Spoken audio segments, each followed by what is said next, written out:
बताओ कि जाप क्यों किया जाता है? कोई है? जाप कैसे काम करता है? हमारे पूर्वजों ने देखा कि देवताओं के पास अलग अलग प्रकार की शक्तियां हैं। सरस्वती ज्ञान देती है, इसलिए वो पुस्तक और जपमाला हाथ में लेके बैठी है कि नहीं? पार्वती देवी शक्ति देती है, इसलिए त्रिशूल लेके बैठी है। त्रिशूल शक्ति का चिन्ह है। कमल का पुष्प धन का चिन्ह है। कमल का पुष्प धन देता है, इसीलिए लक्ष्मी कमल को लेके बैठी है। कमल जहां हो वहां धन होगा, इसीलिए पद्मावती देवी को धनदात्री देवी कहते हैं। अब आपको पता है कि इनको बुलाने के लिए अपने आचार्यों ने, अपने पूर्व ऋषि मुनियों ने सोचा कि इन देवताओं को कैसे खींचा जाए। सबसे पहले ये चिंता लगी। इस चिंता में उन्होंने सोचा कि इनको खींचना साधारण बात तो नहीं है। सबसे पहले उनका लोक अलग है। सरस्वती ब्रह्म लोक में रहती है, ब्रह्मा की पत्नी है। लक्ष्मी विष्णु लोक में रहती है, विष्णु की पत्नी है। पार्वती कैलाश में रहती है, शिव पत्नी है। अब सबके डिस्टेंस, दूरियां, सबके स्थान अलग अलग है। अब किसी को वहां तक पहुंच के दर्शन करें ये संभव नहीं, क्योंकि वो देवलोक है। यहां खींचे तो कैसा खींचा जाए, इसको सोचा तो मालूम पड़ा कि शब्द अलग अलग डिग्रीज में ट्रैवल करते हैं। क्या चीज अलग अलग डिग्री में ट्रैवल करते हैं? क्या वस्तु? आप इसको ध्यान में रखोगे तो कल से परिवर्तन आएगा कि एक एक शब्द 51 प्रकार के शब्द हैं, जिसमें ज्यादातर मानव समाज 51 शब्दों को भी 2 या 3 जगह जीभ को टच करके बोल देता है। आप या तो अपने जितने शब्द हैं उसको दांत को टच करके बोलेंगे, दंतव्य जिसको बोलते हैं। होठ को टच करके बोलेंगे, जिसको ओष्टव्य बोलते हैं। तालु को टच करके बोलेंगे बीच में या अंदर, जिसको तालव्य बोलते हैं। लेकिन सबसे बड़ी तकलीफ है कि 51 अक्षर भी 51 जगह टच होके निकलता है, तो 1 से 57 डिग्री के अलग अलग डिग्रीज में ट्रैवल करता है। अ आ इ ई है तो 1 से 57 डिग्री तक ट्रैवल करता है। और उनके संयोग से जब श्रीम शब्द है, श्रीम क्या शब्द? बोलो एक बार जोर से। श्रीम लक्ष्मी बीज है। क्या है? तो श्रीम क्यों लक्ष्मी बीज है?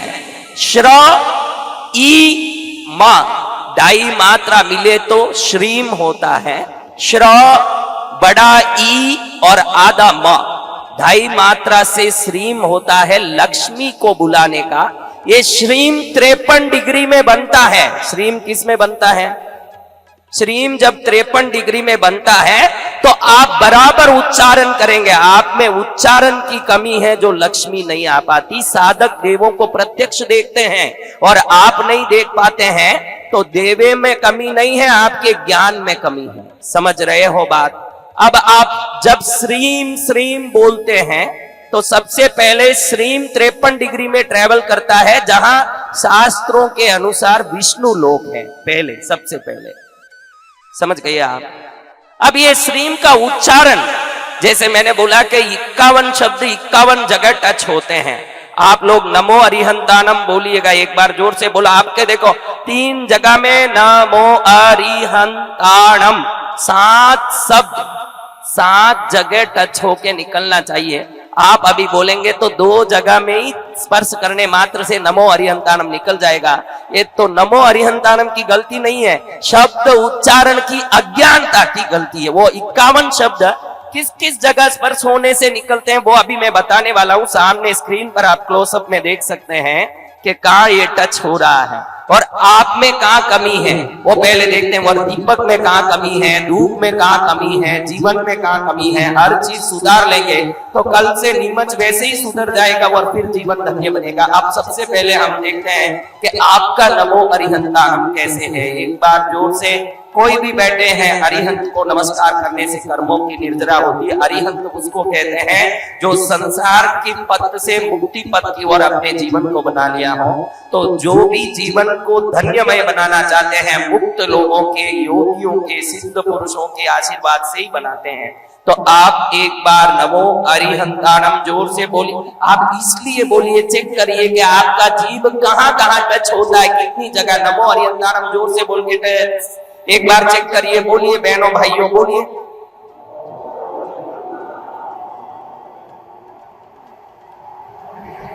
जल्दी से बताइए मुझे। सब हाथ ऊंचा करना, सबके सब, कितनी जगह, सबके सब ऊंचा नहीं करोगे जब तक मैं प्रवचन आगे नहीं बढ़ाऊंगा। आप सोचोगे कि हमारी मर्जी चलेगी, मैं चलाने वाला ही नहीं हूं आपकी मर्जी। कितनी जगह, ऐसे थोड़ी 25 जगह टच हुआ क्या? 7 ही अक्षर है, तो आप थोड़ी ऊंचा करने बोला। मैंने बोला कितनी जगह आपकी जिह्वा का स्पर्श हुआ। अब देखो 51 अक्षर कैसे उत्पन्न होते हैं, फिर मंत्र कैसे काम करते हैं, इस पर देखते हैं थोड़ा। सबसे पहले अ आ ई ओ री री आई ओ अम आ क ख ग ग ञ छ छ ज ज ञ ट ठ ळ ण त थ द ध ण प व ब भ म या र ल व च छ छ ह। ये 51 जगह है जीभ स्पर्श होने का। अब आपको मंत्रों की संख्या के बारे में बताता हूं कि मंत्र संख्या निर्धारित क्यों है। क्योंकि आप लोग जप करते हो तो पहले ये सोच लेते हो मेरा जप करते 5 दिन हो गया, 7 दिन हो गया, 11 दिन हो गया, 6 महीना हो गया, अब तक कुछ नहीं मिला मुझे, ऐसे सोचते हो कि नहीं।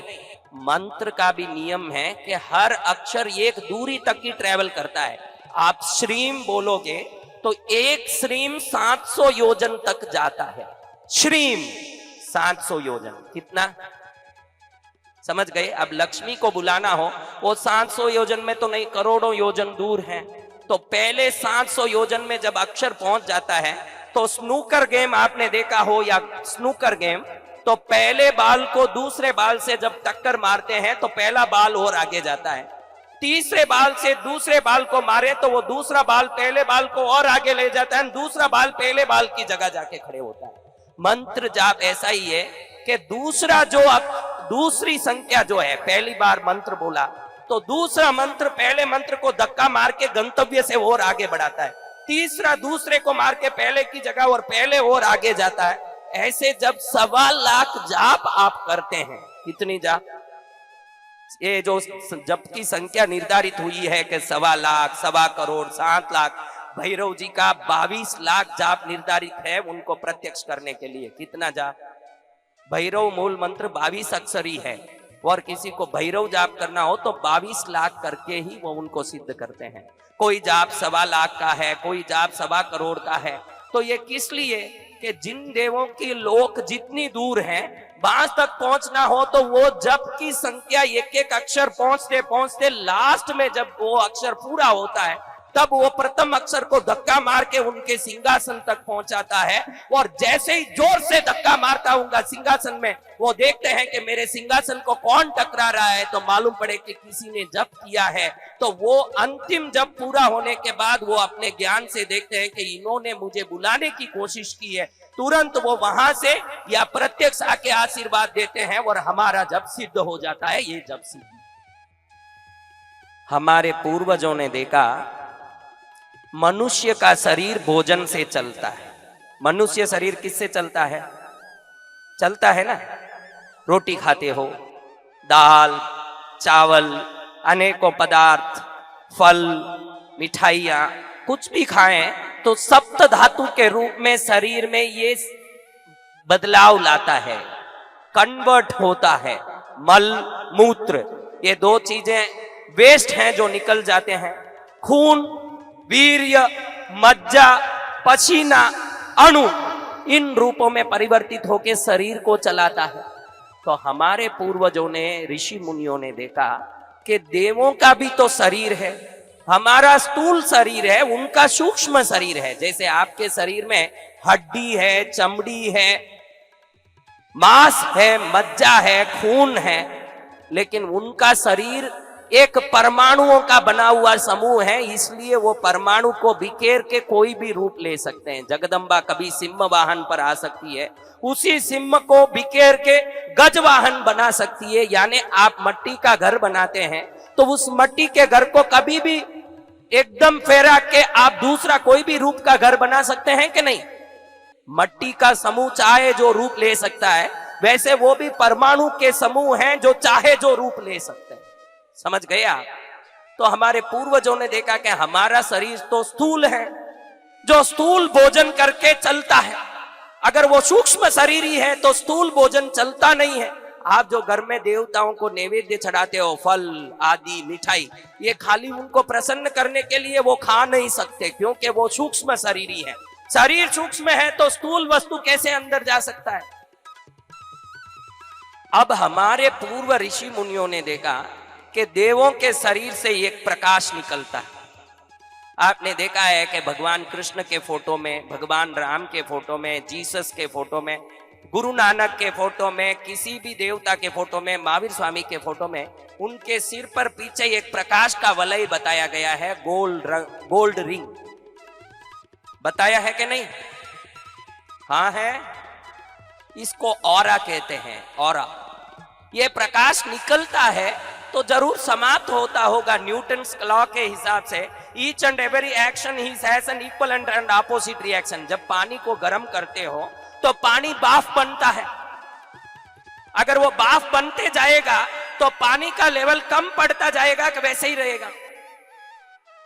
पीछे वाले बोलो, पानी का लेवल कम पड़ेगा कि वैसे ही रहेगा? हाँ,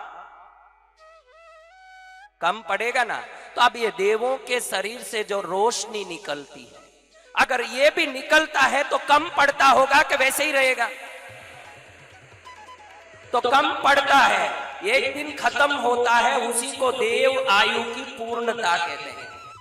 देवों का शरीर में से जब ये प्रकाश खत्म हो जाता है, उसी को देव आयु की समाप्ति बोलते हैं। तो पूर्वजों ने देखा कि अगर ये प्रकाश को कंटिन्यू कर दिया जाए, जो प्रकाश जा रहा है, आपके शरीर से भोजन निकल जाता है मल मूत्र के रूप में, वापस भोजन करते हो तो वापस शक्ति आ जाता है कि नहीं?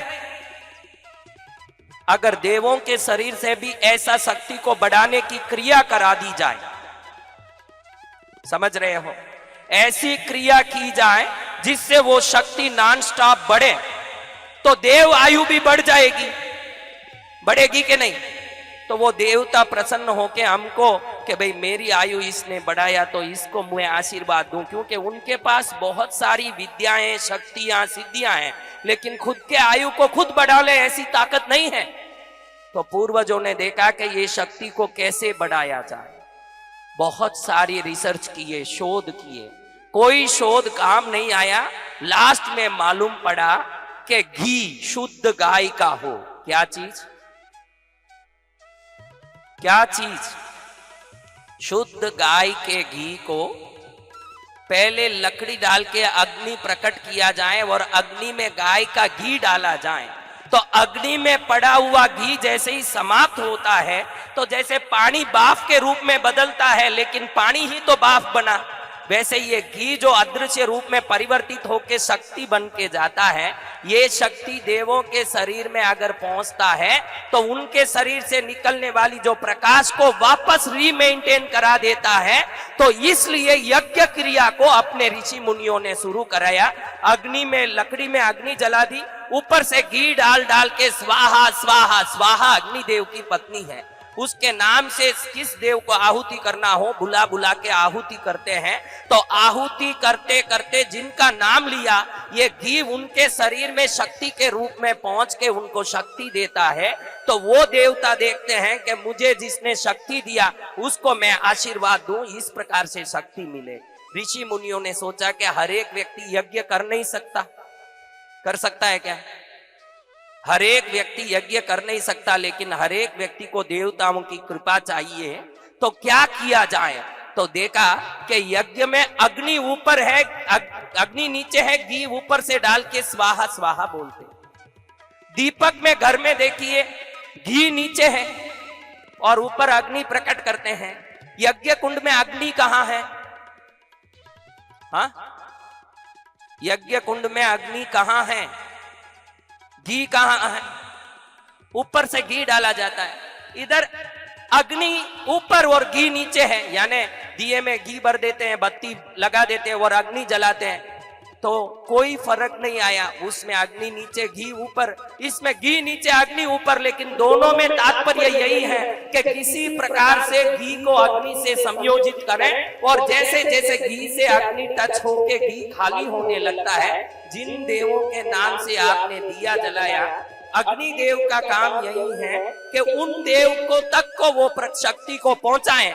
तो ये घी जो खत्म होता है, आज तक हजारों साल से आपने घी खत्म किया, आपके परदादा दादा पिता, आपने आज तक आपको पता नहीं कि घी का दिया क्यों जलाते हैं। तो ये जो अग्नि में जलता घी खत्म होता जाता है, वैसे वैसे धीरे धीरे वो घी की शक्ति उन देव के शरीर में पहुंच के प्रकाश देने लगता है। तो भैरू जी, पद्मावती, राम, कृष्ण आदि देवता देखते हैं कि इसने घी का दिया जला के मुझ में शक्ति दी है, तो मैं इसका जीवन सतगुणा सुखी हो जाए, ऐसा शक्ति दूं, आशीर्वाद दूं, इसका जीवन मंगलमय हो।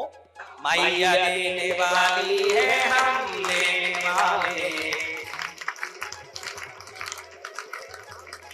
आप बोलो बहन, मैया देने वाली है, हम देने वाले।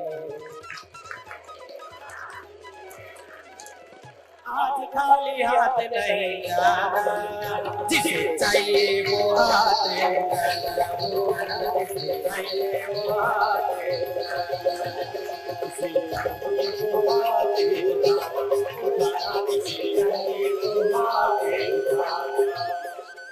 मैं निवेदन करूं हमारे बाल कवि जी बैरागी साहब से आपकी उद्बोधन।